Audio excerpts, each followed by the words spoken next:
Warning: this program contains frank and mature discussions intended to educate and advocate on the subjects of sexuality, sex, and gender and body positivity. Due to the nature of the topics being discussed, this may include subject matter and language that some may find offensive. This program is intended for adults only. If you are under the age of 18, if such material offends you, or if it is illegal to view such material in your community, please exit now. Brown chicken, brown cow. Brown chicken, brown cow. Brown chicken, brown cow. Brown chicken, brown cow. Brown chicken, brown cow. Brown chicken, brown cow. This is fun. Brown chicken, brown cow. Brown chicken, brown cow. Welcome to the BCBC podcast. That is Brown Chicken, Brown Cow. For those of you who do not know, we are your body, gender, and sex positive talk show. If this is your first time tuning in and listening, here's what you need to know. We take one topic a month. We talk to experts, authors, public speakers, and even people like yourself. This month, we're talking about disability and accessibility in sex. And today, we're talking with Eva Sweeney. I am Sean Monkey McEnany. My co-host today is Miss Laura. Hi, Miss Laura. Hello. So what can you tell me about Eva today? So I'm actually pretty excited to talk to Eva. It's a good sign that I can already say proper sentences that make sense. So I'm sure I'm going to be great this show. Eva is actually a genderqueer disabled female who works primarily as a sex educator and freelance writer. Some of her topics include disabilities in sex, gender, and queer culture. So I'm pretty excited to hear about some of the things that she's done, and learn more. All right, shall we bring her on? I think we should. All right, why don't you do that? Eva, are you there? Yes, we're here. Yes. Awesome. So I think we'll start out with a pretty basic question that we ask most of our guests here. What are your personal pronouns? My personal pronouns are she, her, hers, but I don't correct strangers who misgender me. Excellent. I guess one of the things, and I think you'll probably answer this as well. What do you want our listeners to know about you? My life is pretty normal. I'm not an inspirational person just for getting out of bed. Awesome. Okay. Can you tell our listeners about your disability and how it affects or doesn't affect your life? I have cerebral palsy, which for me means I use a wheelchair to get around, and I speak by using a laser on my hat to spell things out on a letterboard, which is then read out loud by who I am speaking to or my aide. I need physical help with just about everything. I'm in control of my life. I just need assistance. For the podcast, I have written out the bulk of my answers, and my aide will be reading them. For follow-up questions, you'll hear me spelling out stuff on my board. I love that way of communicating it. It seems pretty unique. One of the questions I think we have for you is how do you maintain a positive body self-image? I think always being out of the mainstream's idea of what's beautiful helps me to be like, fuck that, I'm hot. I don't know how I got so much self-confidence, but I've always had it. So let me ask you another question here. So as a genderqueer individual, what are your thoughts on disabled representation and the overall accessibility of LGBTQ community?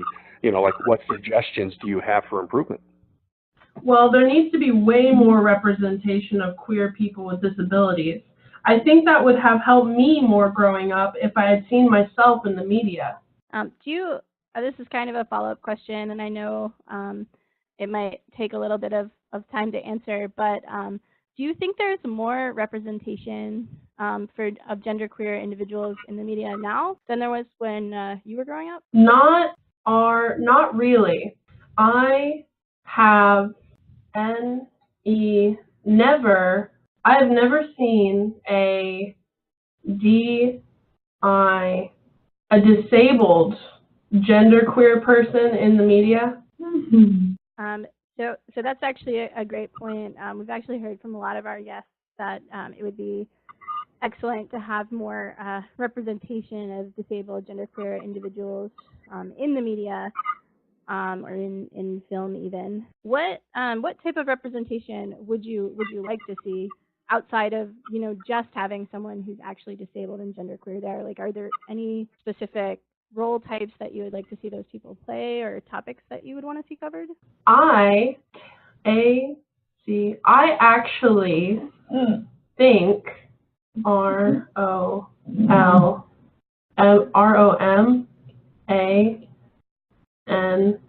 Roman. Sorry. Sorry. I actually think romance. I think romance comedies like rom-coms would be a great place to start representing more like queer and disabled people, because there are so many there's so many hilarious things when people with disabilities are dating. And there's a lot of material and experience that is really untouched in the rom-com genre. No, I bet, I bet there is.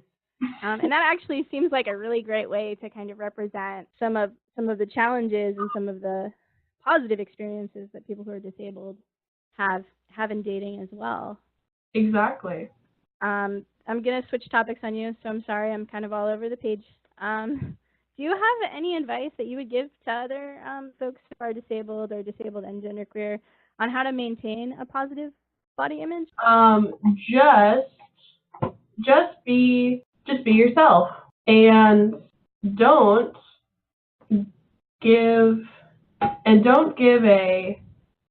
a fuck what other people think of you. Yeah. That is actually the same advice I would give to people who have issues with body image. I think it took me about 25 years to figure that out, but the answer is you do you, and if people don't like you, that's on them. Yeah, that's their problem. Exactly. Yeah. I think maybe with that, we will head to our first break and hear a little bit from our sponsor. And then I think we want to come back and talk a little bit about what, your work with O School as a sex educator and some of the work you do there. Yes, sounds awesome. All right, we will be right back with more. Hi, guys. This is Sean Monkey McEnany, Monkey for short. You know what? If you're in town here in Sacramento, or if you're anywhere, you need to check out Midtown Moxies. They are a Sacramento burlesque troupe that is blowing my doors off. They are amazing. Generally, they have 2 shows a month. One called the Midtown Moxies and one called Moxie Crush. You need to go to midtownmoxies.com or find them on Facebook. They are amazing. They're beautiful. They're funny as hell. Trust me, I wouldn't be advertising with them if I didn't believe in them. They are freaking fantastic. Enough said. Go to midtownmoxies.com. Welcome back to Brown Chicken Brown Cow. I am Sean Monkey McEnany. I am the man with the microphone and the problems. Technical problems abounding. We're getting through them just fine. Welcome back to the show. I'm sitting here with my co-host, Miss Laura. Miss Laura, how you doing? I'm pretty good. Just hanging out. And the window thank you for coming slack while I had to check out there for a couple of minutes. That's fine.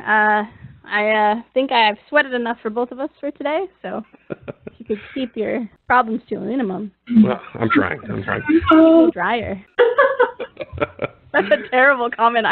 I don't take it back, but I am sorry for it. Bad jokes, I swear. This month we're actually talking with Eva Sweeney, and Eva. Moving on, you are so active, and there's so much stuff out there that you do. I know that you are working closely, and you have a stream on something called O.School. That's a service that offers sex ed information through live streams and moderated chats, and like the O School pleasure professionals help people overcome their shame. Sometimes they heal from trauma, and they also develop skills to communicate and set boundaries in the pursuit of sexual pleasure. So, I mean, that's awesome. Laura and I, a couple months ago, we actually sat back and watched an episode, and we loved it. Well, I also want to point out that I believe it's actually called O.School, not just O School. I thought I said O. You a little there. Oh, I'm a bad man. Get your names right, man. So, yeah, and I mean, we talked to Q Wilson, who's also a pleasure professional there I believe, last month. Oh, yeah. That's awesome. Okay. So yeah, sorry. I got to tie it back to everything we've done. Dun, dun, dun, dun, dun. So, Eva, you have your own stream. What is your ODOT school, see, I said it right this time, stream about? I do a weekly Crip Sex Q&A where people can just ask me anything about dating or having sex while disabled. I do more focused classes on occasion, like about oral sex or how to talk to your doctor about STI screening when you're a person with a disability. No, that's great. I think one of the things you actually talk about on your stream is making sex more accessible. Do you have advice for people with disabilities on how to purchase or customize sex toys for their use? Absolutely. First, because everybody is different, I unfortunately can't recommend one sex toy that would work for everyone, but I will say, because there are a ton of different toys, you will be able to find something that'll work for you. I recommend going either in person or online to a woman and queer-friendly store like Good Vibrations or Come As You Are. They will have very knowledgeable people working there who can answer your questions and help you find the right toy for you. Awesome. That's a great point. I imagine it has to be pretty hard, like as you're first starting out, trying to figure out what works for you in terms of sex, to find the right places to go, the right people to get in touch with. Are there any lessons that you've learned as a pleasure professional that you'd like to share with our audience? I would say to start with CHEAP. I would say to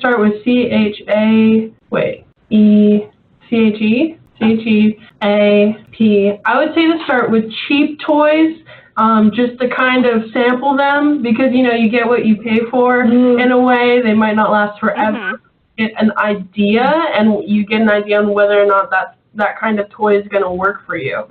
If it does, you can save up and try to get one that'll last you a bit longer, or might be more powerful in whatever way.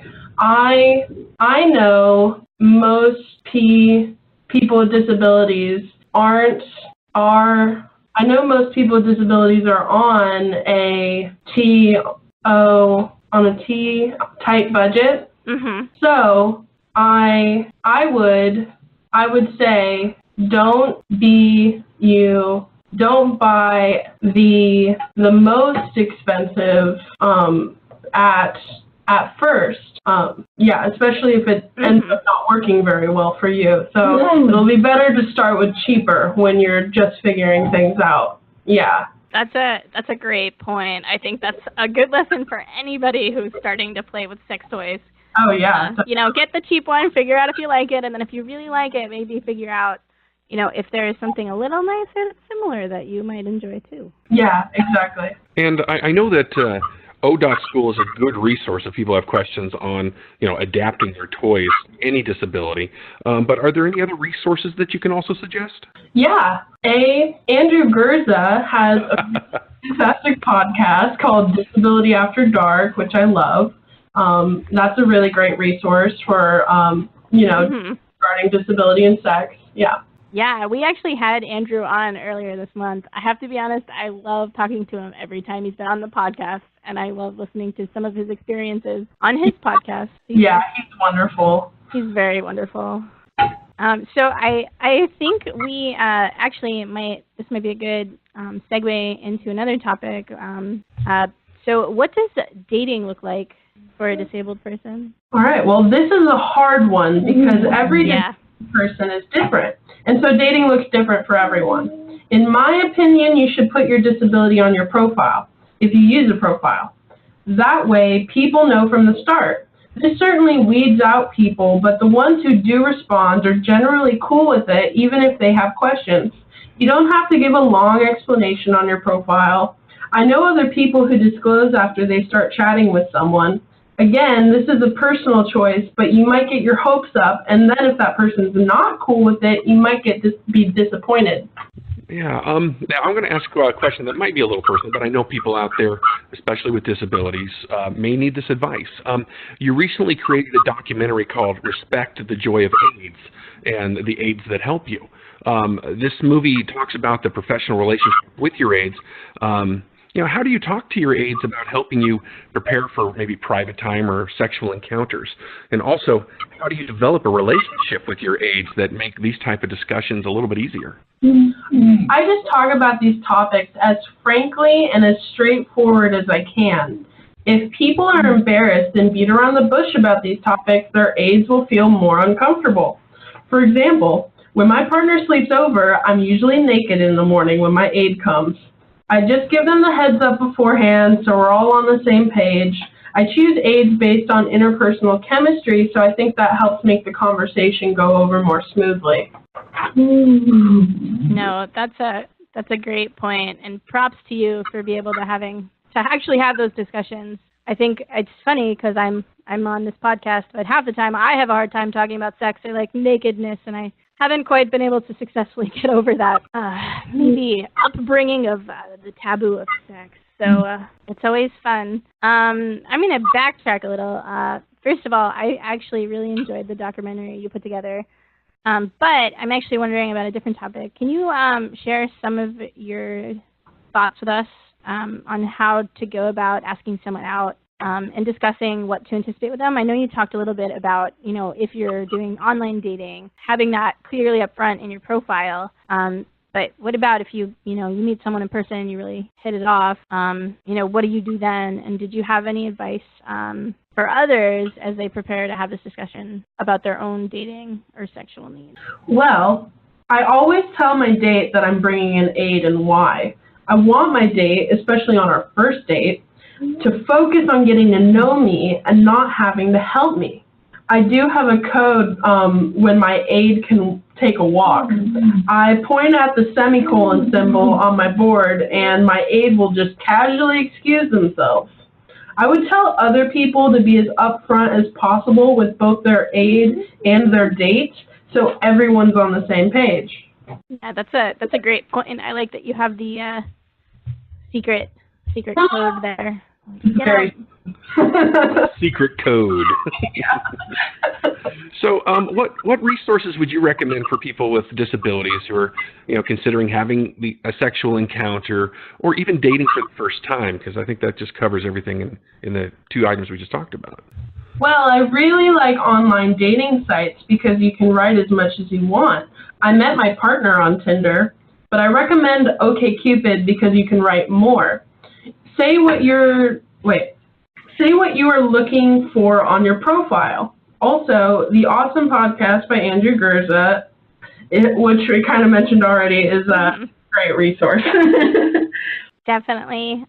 So would you also, what type of advice would you like to share with the disabled community about relationships and sex? Be creative. There's no right way to have sex. If it feels good to you and your partner, then it's right. Also, communicate. As people with disabilities, we need to talk about what our bodies can and cannot do. We need to brainstorm with our partners on how we can have the best sex ever. I'm just over here smiling about brainstorming about sex. That's a fabulous statement right there. What other topics do you wish were discussed more often that are, frequently not covered in the media, online, in podcasts about sex and disability? I would like more conversation about pleasure. There are so many stories about people with disabilities and sexual abuse, which is important to talk about, but I would like to see more of a balance. Stories profiling healthy relationships, fun dating stories, etc. would help have that balance. Help give that balance. Yeah. Well, I think it would help us have that balance too. Yeah, that too. Either way, whatever's correct. Yeah. Well, I think with that, Monkey, unless you have any follow-ups, maybe it's a good point to head to our next break and then jump into our next topic. Yeah, when we come back, we're going to find out from Eva what she does, and she actually does some pretty interesting stuff for an ABC show. You're going to learn more about that right after the break. Hello, this is David Lorettamola with the BCBC podcast. Now, I know you're sitting there thinking, what could David possibly tell me about condoms that I don't already know? Here's a fact. Do you get a condom that delivers to you monthly? I don't think you do. But if you order Lucky Blow condoms, they're great. They'll get you through whatever you need to do. And when you're done, no worries. There's no babies coming out of nothing. That's a fact. You can quote me on that. David Lorettamola says, buy Lucky Blow condoms. You'll never regret it. Welcome back to the Brown Chicken Brown Cow Show. This is Laura, and I am here with Monkey, and we are talking to Eva Sweeney. Yeah. Eva Sweeney, she's just been fantastic and shared a lot of information about sex and disability and her life and her thoughts. It's been fantastic. But there's a show out on TV right now. I've been a fan of this ABC show. It's called Speechless since it started. It's basically a family comedy with a lot of edginess, and there's good and bad decisions like any sitcom would be. Everybody in the show makes all these decisions, and they grow from them, and it's funny to watch. But the show has a lot of heart and makes a lot of effort without hitting the viewer over the head about the disabilities and the surrounding issues in a very comfortable way. So it presents it in an understandable way from both sides of the fence, both the mother, the family, as well as the individual with the disability. So along with these amazing co-stars, including Minnie Driver, if you know who she is, the show centers around J.J. DeMeo, or his real name is Micah Fowler, I believe it is, who's an actor with cerebral palsy. So, Eva, how did you get involved with this show? As Scott Silvery, the show's creator, was getting started, he was talking to people in the disability community, and one of my friends who teaches at CSUN recommended he talk to me. So we met for coffee, and the rest is history. So this is going to sound silly, but what's CSUN? California State University of Northridge. Cool. You can tell I'm from the East Coast originally. That's what I know. Every time. So now that I've derailed everything, as a paid consultant, what are you doing specifically for the show? I do read a handful of scripts and make sure nothing is completely off or offensive. I obviously can't speak for the entire disability community, but I know what generally would get people upset. Like, one idea was to have JJ learn how to walk. I definitely vetoed that because it would have reinforced society's importance on walking. Also, some people might have seen that as an attempt to try to fix JJ instead of embracing the character's disability. I offered instead the story of JJ liking a girl, which was a much more age-appropriate scenario. And while very normal, it is unfortunately not normal to see people with disabilities represented that way on television. Also, one time Scott emailed me about an argument JJ and his aide Kenneth had because he felt it wasn't serious enough. JJ was not respecting Kenneth's time off and kept asking him to do stuff with him when he was not working. I reassured him that their argument was about a very important and real issue in the disability community. Wow. Okay. That's fantastic. That's a great example of how you're having a major influence and making the show better to understand the disabled point of view as well as the able point of view and the arguments that could sometimes happen. That's fantastic. Well, I think it's great, too, that there's, like, a fact check. I can't tell you how many shows that are, like, LGBTQ shows that I've seen, and I'm like, that's literally not how that works in real life. Yeah. Thank you for not fact-checking anything. Or as a biologist, but I'm like, there's a real scientific word for that, and you just made a new one up. I now hate this movie. And I might be the only person who has that strong of a reaction, but I doubt it.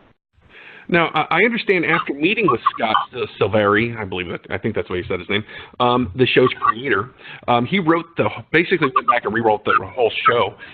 What did you do that had such an impression for Scott to change the show? Well, he saw how fast and efficient my communication system is. Initially, he had JJ use a high-tech AAC device, but once he saw my board, that I created. He changed the whole show pilot to have a JJ use a board.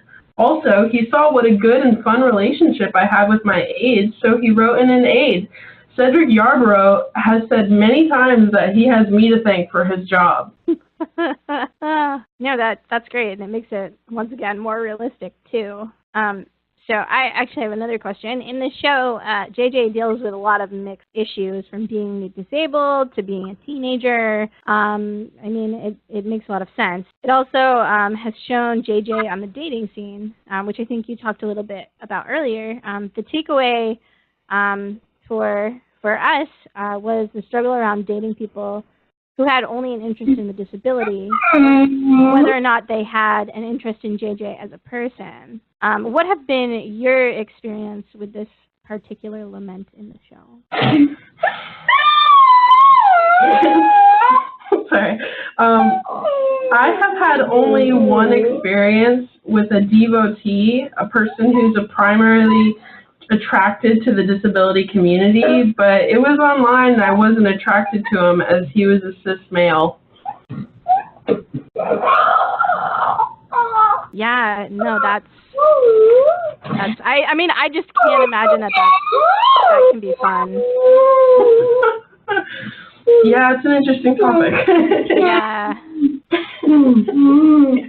Monkey, do you have any other questions? This show's now in its second season. Where do you want to see it go in the upcoming seasons? Well, I'd like to see JJ have a girlfriend.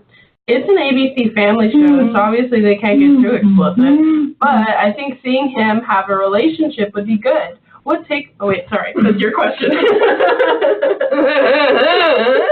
Ask us all the questions. We might have answers. Yeah.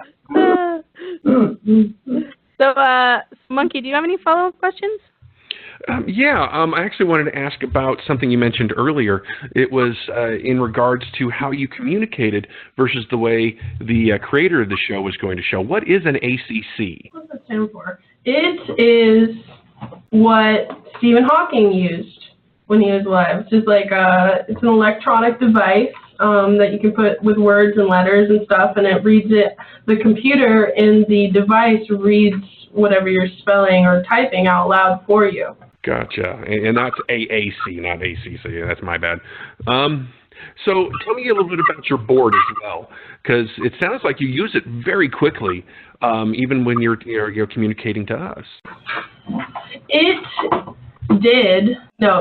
has the A, L, P, H. It's got the alphabet and a ton of words on it, and it's actually really cool. Like, this particular board was created by linguists, so it's got called low-tech solutions, and it's color coordinated to help you kind of read and spell faster, and there's numbers and even a little section with personalized words on it, like meow and exactly, and I would like, or oi, or whatever.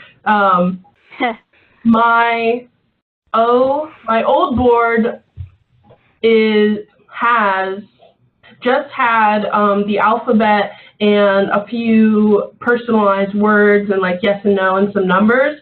So this board is actually way more efficient than my old board, which was the board that Scott saw when he first met me. Mm-hmm. Yeah. And I'm going to ask, and if you don't want to answer this question, that's totally okay. So what are some advantages to using the board versus using an AAC? It is much more interactive because the person I'm with has to constantly be paying attention and reading what I'm spelling, and it flows much more naturally like a conversation, as opposed to on a high-tech device, it would involve, like, the person would just have to sit there and wait and several minutes until I'm done typing, and then they can talk again, and then they have to wait, like, again, and then it can be really, you kind of lose interest in that conversation a lot of the time. So this is much more interactive, and it's way faster. Exactly. Yeah, I didn't realize there was a delay in that communication. So that's actually really interesting that it also brings in, you know, a deeper, or maybe not deeper, but a closer communication with that person rather than having to wait. Yeah, That's exactly. pretty cool. Mm. Monkey, did you have any thoughts, or do we want to segue back into the show Speechless a little bit? I think we still have one more question. Did you, because I was out for just a second, did you ask about the takeaway about the show? No, they actually tried to ask us about it. Yeah. I just kept reading. That's okay. So tell me, do you have any takeaways that you hope viewers will have from viewing the show? Well, I think Speechless helps people with disabilities be seen as people. I have already experienced this. For example, when I go to restaurants now, the waiter actually reads my board, which had not happened before. Okay. Mm-hmm. I was going to say... After you, Monkey. After me. We're going to take one more quick little break, I think. And when we come back, we have a couple of closing questions for you. Ask about where people can find you online and any workshops you have coming up and any parting thoughts. So we'll be right back after this with Eva. Hi guys, this is Sean Monkey McEnany, Monkey for short. What you need to know now is that brown chicken, brown cow needs your love. It needs your help, and personally, we could use your money. But short of that, what you need to do is go out and like our Facebook page. Number 2, give us a review on whatever podcast ability you have. Go out to iTunes, go out to Google Play, give us a good review because that helps. Number 3, subscribe. Subscribe to our podcast because that helps our numbers, helps us with advertisers, helps us with everything. It makes us look good, actually. And number 4, and this is very important, come close to the speaker. It's fantastic. You can go out to Patreon and support us on Patreon. That's patreon.com/BCBC podcast. You can support us at whatever level of support you think you can manage. I don't want you to give us money if you can't do it, but I want you to give us some money and we'll give you back some love as well. We'll give you back some stuff. We'll talk about you on the radio, who knows. But in the end, supporting us helps keep the show going. Subscribing to the podcast gives us better numbers. And liking our Facebook page, guess what? You always know when the show's coming. So, this is Monkey. You're you. We are together. Cuckoo-cuckoo. Fantastic. See you on the next show. Brown chicken, brown cow. And we're back with the Brown Chicken, Brown Cow show. This is Laura here. I think Monkey's still in the background somewhere here. I'm somewhere back here, yeah. He is. And we're talking to Eva Sweeney, and we've been having just a lovely, lovely conversation. And I think we're probably going to start wrapping things up here. The one thing I did want to note is that we are going to include some examples of Eva's board that we've been talking about in our show notes. So take a look at that if you're interested in seeing some visuals after you listen to the episode. And with that, Eva, at the Brown Chicken, Brown Cow show, we have a menagerie of animals our hosts and guests have chosen to be. I like to say that we're the sexiest animals in the barnyard here. We have a really inclusive barnyard. There are horses and dogs and other critters, but we do have peacocks, dragons, and badgers. So what type of barnyard animal would you be, and why? I'd be a meerkat because they're small, lithe, and very attentive and attuned to their surroundings. Is it bad that when I heard you said that, I did like that, like evil putting your hands together, like we were making secret plotting plans together. That was my immediate reaction, and I had to share that even though you guys can't see me. I might be crazy. Oh, Eva, do you have any appearances or workshops coming up, and where can our listeners find you? Well, I'm always on O School on Wednesdays at 5 p.m. Pacific Standard Time for my weekly Crip Sex Q&A. I do have a class on oral sex and one about talking to your doctor coming up on O School. People should follow my Facebook page, Cripping Up Sex with Eva, to stay up to date with all my classes. And also check out my brand new website, crippingupsexwitheva.com. Brand new website, you say? Yeah. I put a note checking it out immediately after we get off this call. And Eva, we're also going to be putting a picture of what a board that you use looks like, so that people can check that out if they want to go to our website. So they'll see that in the show notes as well. What parting thoughts would you like to leave us with today? Just stay OP. Just stay open minded. Just stay open-minded. Those are perfect closing remarks. Monkey, did you have any last thoughts? I don't, unless you do. I do not. I think this has actually been a really great interview. I've learned a lot of things. I hope our audience has learned a lot. Eva, thank you so much for being here, and Carmen as well. Cameron, I'm sorry. Okay. The worst part is I have it written down right in front of me. Thank you so much for having us. Yeah. It has been a joy. Everyone out there, please check out the rest of the month. We have fantastic people we've talked to all month long about the accessibility with disabilities and sex, and we are really proud of this month. And we hope that you'll learn a lot, because I know I have. How about you, Miss Laura? You know what? I've learned a lot, and I think my biggest take home from the month has really been that there are so many resources out there for people, and there are so many people trying to educate others about disabilities and sex and accessibility and body positivity, and all we have to really do is listen and work to understand, and like Eva said, be open-minded. Yeah, be open-minded. So that's been my take home. So make sure to check out our podcasts on Tuesdays, our nuggets on Thursdays, and also our YouTube channel comes out on segments on both Mondays and Fridays. We have a lot of content. We put out a lot of shows. So what you want to do is go out and subscribe to your podcast grabber. You want to go out and subscribe to YouTube on our Brown Chicken Brown Cow Show channel, and so that you never miss anything. There's a lot of content, a lot of stuff to learn. Hi, Ms. Laura. And don't forget, what? If you do want to support the show, we do have. We are a nonprofit organization, so there is a kind of tax deduction associated with that if you wanted to give directly to us.